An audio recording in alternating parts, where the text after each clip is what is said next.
This is the American Farmland Owner Podcast, real conversations impacting the lives of farmland owners, operators, and investors. I'm Dave Price. This week's guest is Greg Tyler. Greg is the president and CEO of the USA Poultry and Egg Export Council. He's been in this role for about 2 years. He started right as one of the biggest challenges for his industry hit, the bird flu. HPAI, Highly Pathogenic Avian Influenza, if you want to use the official depressing lingo. You talk about a challenging start. As we know, the bird flu, it's not just sickening birds. It's also infecting dairy herds and some people. Greg, how are you dealing with all this? Well, I mean, HPAI, the high path avian influenza, has been affecting us for a good many years. The first major outbreak we had was back in 2014, into 2014, most of 2015, and it affected 13 states at the time, and we thought that was bad. And then fast forward to the beginning of 2022, and it's hit 48 states. We've got over 96 million birds just in the 2-year period that have been affected, and all 4 flyways of the United States. It has been very devastating to the poultry and egg industry. In particular, the turkey and the layer industry, the egg industry, have been hit the hardest. It's a constantly evolving process. And from a trade perspective, back in 2014 and 2015, we didn't have a lot of regionalization agreements that were set up with our trading partners. And so when HPAI hit, we could have an outbreak in Minnesota and we'd have a country ban the entire United States, regardless of where that product was being produced. And the U.S. is a big country.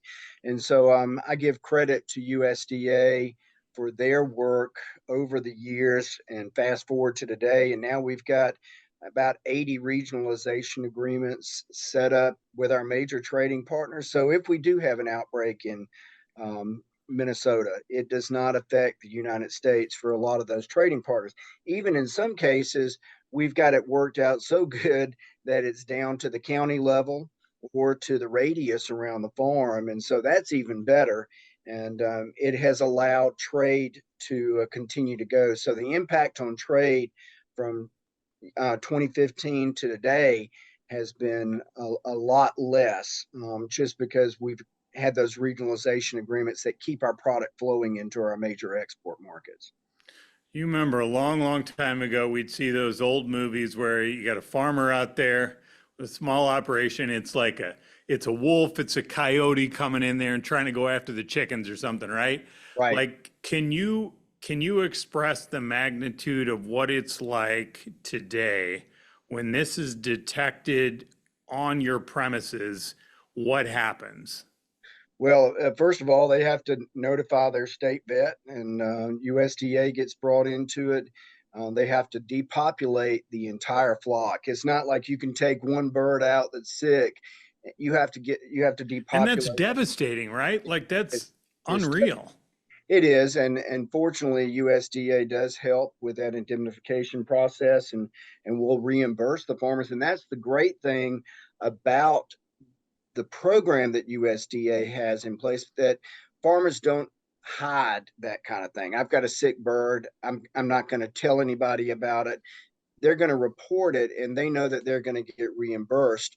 And the great thing about it is we've got poultry labs set up around the United States, one here in Georgia, not too far from where I live.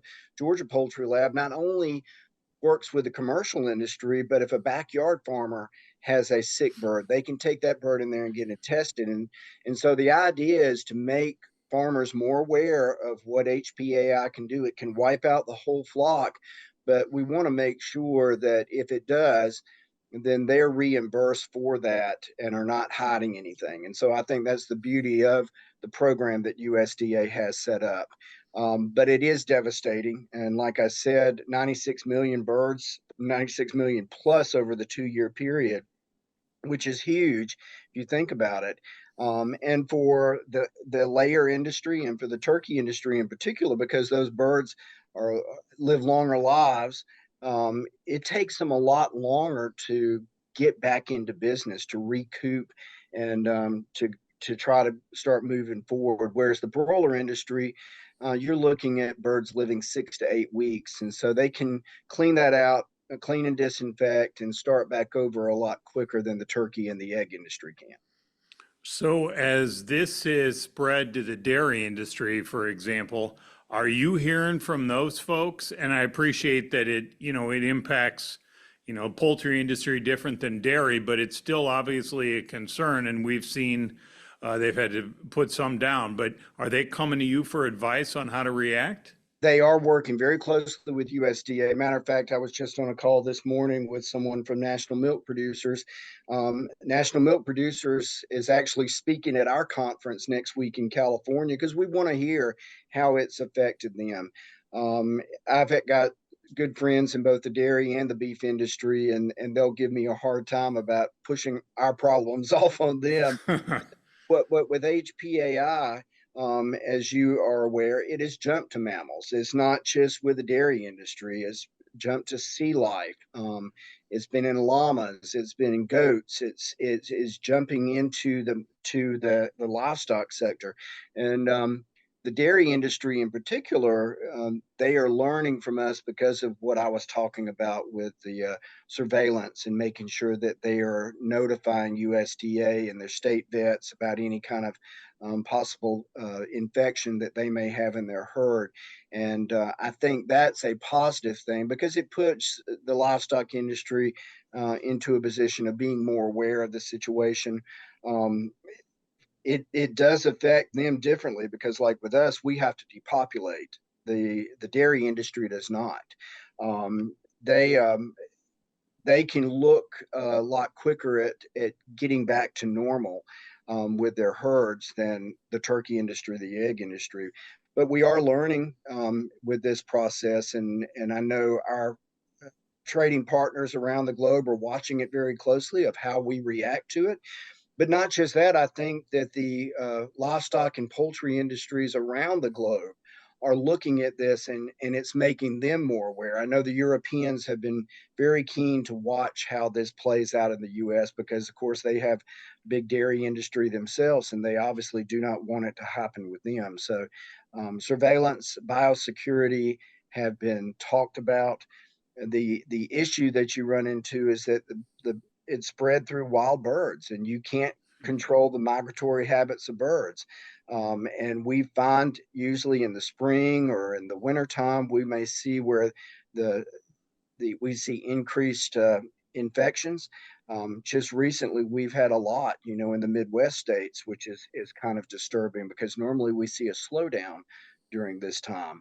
But as the summer months heat up, we hope to see that completely drops off to zero, and it'll give us a reprieve for a little bit. All right. So the layperson might think, all right, we got to stop this. Let's vaccinate. Mm, But man, that's complicated. it is. And let me preface this by saying I am not a scientist. I'm a marketing guy. I don't tend to get into the details. That's why I have some very smart people that I work with that tell me how this plays out from a scientific perspective. But a vaccination program, while it does sound easy, France just did it recently with some ducks. They It is costly. If we look at the French program in particular, it was 65 million ducks, and they cost on that was over 105 million dollars. And so, if you're looking at what they did with their vaccination program compared to what the U.S. would do, um, it would cost us over $1 billion just on the turkey and the egg industry side. Hmm. That's just a vaccination program. And if you look at broilers, which would be even 10 times that, you're looking at a huge cost to the industry and to USDA for a vaccination program.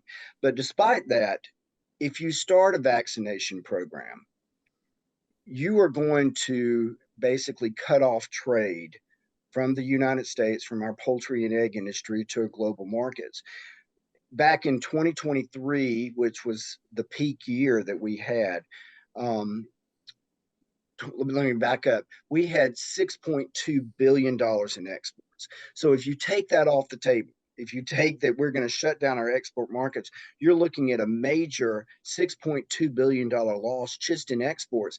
Not just that, you're going to have a lot of protein that is being produced because the broiler industry exports anywhere 16, 17, 18% of their production. That product is going to be stuck on the US market. So that's going to drive down prices not only on poultry, but on all proteins as well. So it can be devastating to the industry. Then, if you also think about, I'm cutting back on production, I've also got to cut back on jobs. And so we estimate you're going to lose over 200,000 jobs in the poultry industry alone if you get rid of the export side. The trick is that none of the major trading partners that we deal with will recognize vaccinated poultry for export. Even the US, we won't allow vaccinated poultry to come into the US. So if you look at Mexico, for example, which is our major trading partner when it comes to chickens as well as turkeys as well, the turkey industry alone exports 70% of their production. 70% of their exports go into Mexico. 70% of the turkey industry's exports go to Mexico. So you're going to have all that turkey meat stuck back here on the US market. It's going to hurt the turkey industry as well. Turkey industry exports maybe 9 to 10% of their production right now. At times it's been as much as 14%. So vaccinations while it sounds like it's an easy cure, it is not, because like I said, we'll lose the export market. But if you look back at what France did with their vaccination program, they actually had cases of HPAI in the vaccinated birds. And so if you get a case in vaccinated group of ducks, you're going to have to depopulate that whole flock.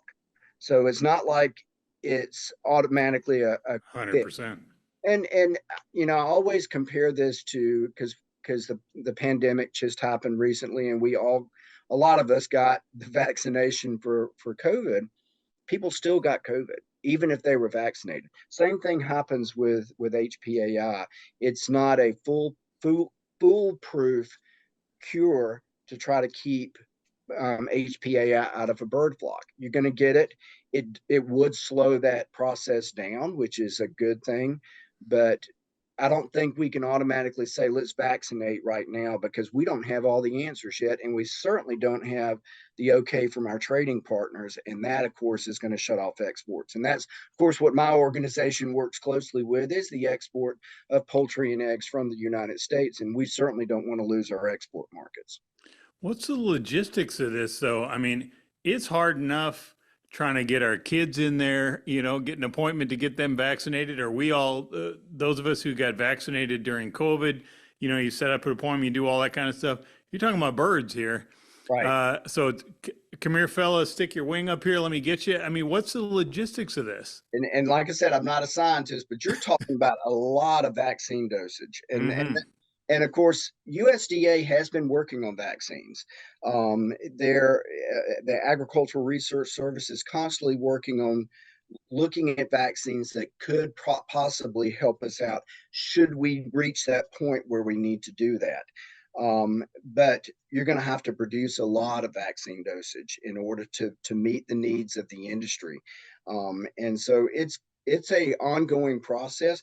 And I'm not saying that we are against vaccines. We are not. We just think that there are a lot of studies that need to take place first, and a lot of work with our trading partners to make sure that if a vaccination program starts in the egg industry, that is not necessarily going to affect exports of chicken meat or turkey meat. So there's a lot of homework that has to be done. I know USDA is working tirelessly on this. Now, with the dairy industry involved, they are strapped thin, with so much work working with the dairy industry, and of course now with the poultry industry on this HPAI issue. So I give my hats off to all of those workers with USDA, especially the Animal Plant Health Inspection Service, for their work they've done, tirelessly trying to keep our markets open. and also try to figure out a best way forward. And like I said earlier, biosecurity is what is preached. But even in some of the best processing facilities, not farms, you're still going to have times when bird flu can sneak in there. And with the dairy industry in particular, if you look at how they are on pasture and near open water, wild birds can come into those areas and you're going to have droppings from the wild birds. And so bird flu is spread a lot easier. But with the poultry industry, they're more enclosed. And so you don't have that exposure to the wild bird population that the dairy industry does. However, it's still getting in there. And like I said, some of the biosecurity measures that some of these companies are employing is top notch, and it's still getting in there. And it's affected the global poultry industry as well. It's not just the US, Europe, Latin America. The only country, major producer that has not had it in their commercial industry is Brazil. And so it's always interesting to see what they're doing and what we can do better. But I know USDA preaches the biosecurity as a way to try to keep the birds safe and away from HPAI. So does this seem like a damned if you do, damned if you don't situation in that, let's say we can figure out, let's say the USDA figures out logistically how we would vaccinate, maybe the feds come up with the money for it even or something like that. So that helps us within our walls here, but we may be completely hosed for exports. So I, how does this come together then? Well, and you're right. And I think the egg industry probably is farther along on wanting that vaccination process than the Okay. turkey industry, the chicken industry. Hmm. But if the egg industry vaccinates now, it could affect the entire poultry meat industry as Hmm. well. And so that's something that USDA is got to figure out with our trading partners. Okay, let's say we decide we're going to vaccinate in the layer operations. Can we separate that out and make sure that the poultry meat trade can continue? Because on the egg industry side, at the most, we've had about 5% of production that has been exported. Normally, it's around 3%, 3 to 4%. So exports are not as important to the egg industry as they would be for the broiler industry, which, like I said, is 16 to 18%. At one time, it was high as 21%. And so most of that $6 billion in exports that I mentioned earlier, about 5 billion of that is just on the chicken industry. So trying to figure out the solution of, if we vaccinate on the egg industry, can we continue to export our poultry meat? That's the next big step. And I think that's something that USDA, of course, is going to have conversations with our trading partners on. Um, it's just, there's got to be a solution that's going to fit everybody without putting the egg industry at harm's way, because they have been hit the hardest, I think, by the HPAI virus. And so there's definitely sympathy there. But at the same time, like I said, we want to keep our trading routes open so that we can export the poultry meat. So aside from vaccinations, where's the hope? Like, where's hope going to come from here? Well, that's $1 million question. Hmm.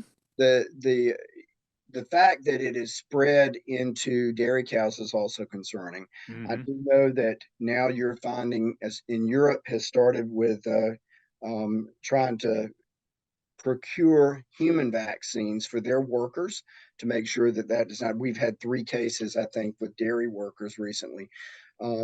So there's that as far as protecting the humans, and there's very low risk. I mean, you and I that are not working around the poultry or in the chicken houses, we're very little risk that we're going to get something.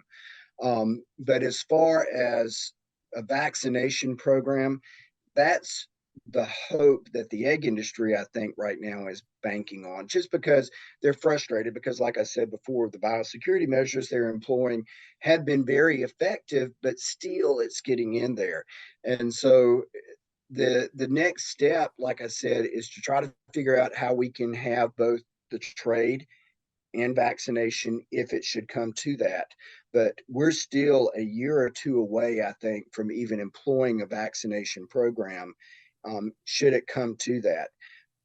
It's still spreading with wild birds, as we know. That's going to continue to be a major issue. I'm not sure what the resolution is on that, but you're going to continue to have the spread through wild birds.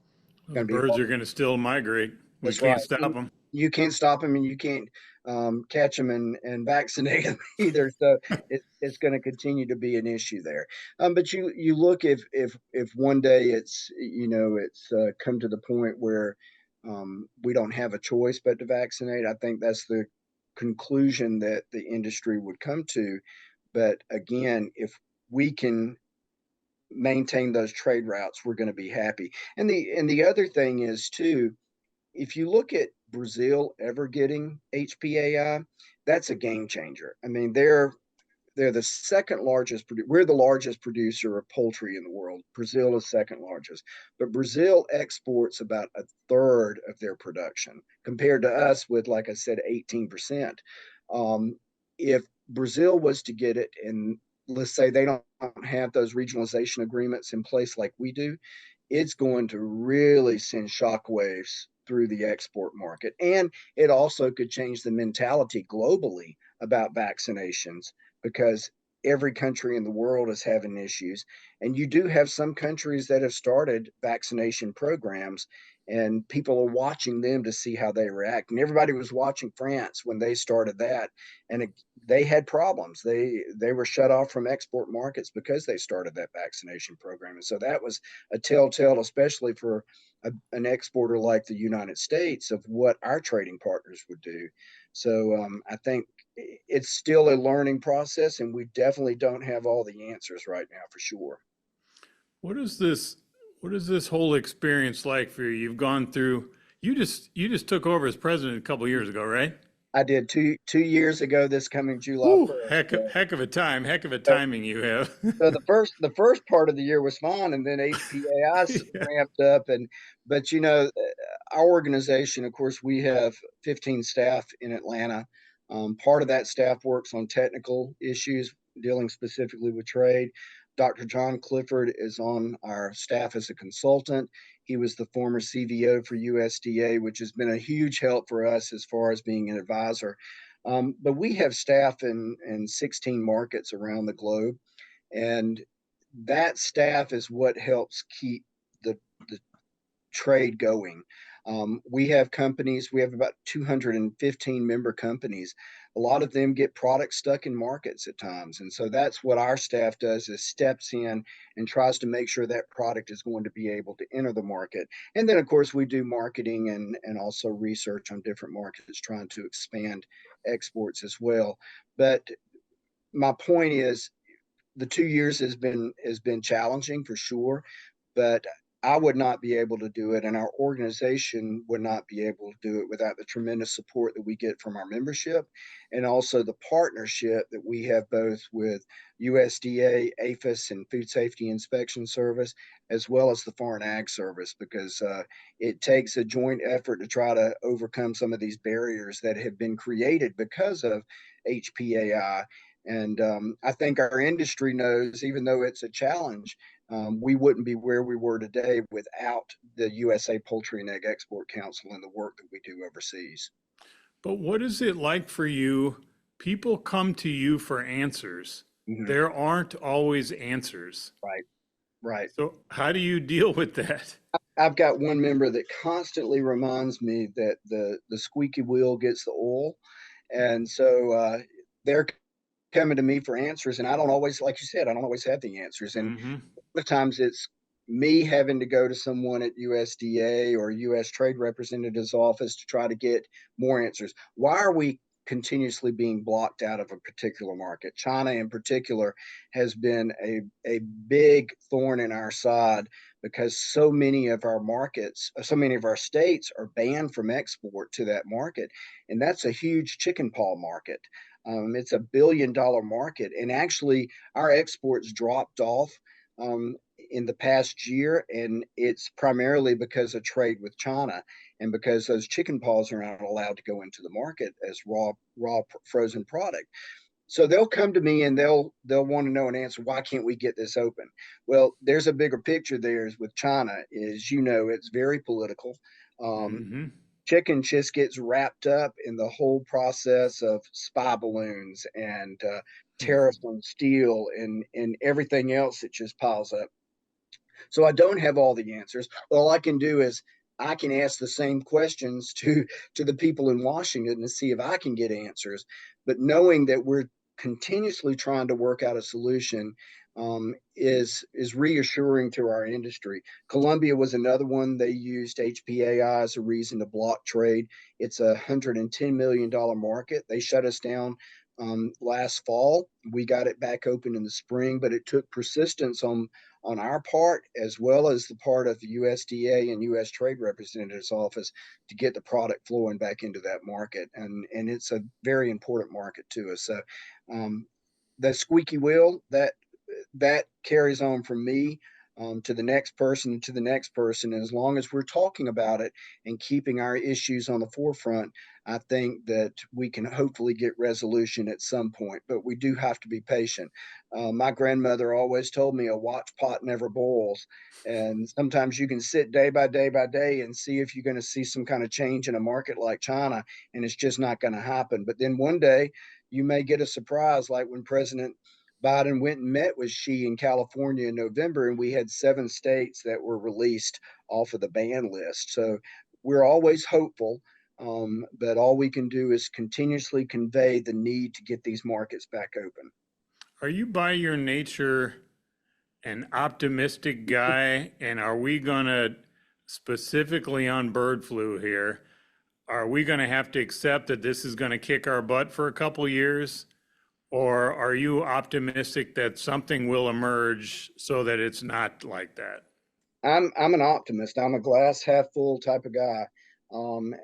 There are certain things that are completely out of your control, and realizing that you're not going to change the migratory habits of birds is one thing. But constantly working with your counterparts, and we work closely with the National Chicken Council, National Turkey Federation, United Egg Producers, American Egg Board, U.S. Poultry and Egg Association. There's a lot of associations involved with the poultry industry, but I may not have all the answers, but collectively we can come together and try to figure out a pathway forward. And the great thing is we do have good rapport with USDA, and we can sit down with them and share these concerns, try to hash out ways that we can move forward. So the optimist in me tells me that yes, we can get a resolution at some point, but it also requires great patience because it's not going to happen overnight. We appreciate the time. Thank you much, and the best of luck. Thank you. Appreciate it. Have a good day. That's Greg Tyler, the president and CEO of the USA Poultry and Egg Export Council. You can learn more about the council and what it does by reading Greg's story that's part of our weekly American Farmland Owner newsletter. It's free and it comes right to your email inbox. Just go to AmericanFarmlandOwner.com and sign up. And we hope you'll also email it to somebody else so they can sign up too. Thanks for joining us, and thanks for caring about the future of our farmland.